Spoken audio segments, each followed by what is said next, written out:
السلام علیکم سامعین، 28 ربیع الثانی اور 1 نومبر ہے۔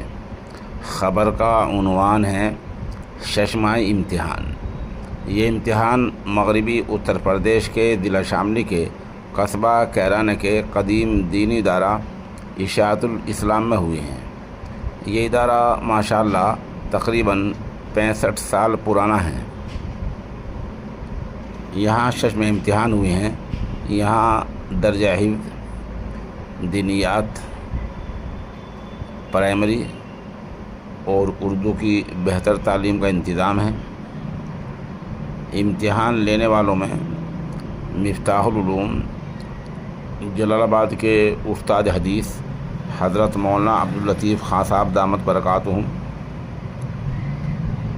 جمعیت علماء کے تحصیل کیرانہ کے جنرل سیکریٹری مولانا محمد یامین صاحب تیترواڑہ، ریاست کرناٹک سے حافظ امان اللہ صفاتی، ریاست کرناٹک سے حافظ خلیل صاحب، حافظ مبین صاحب وغیرہ نے یہ امتحانات لیے ہیں۔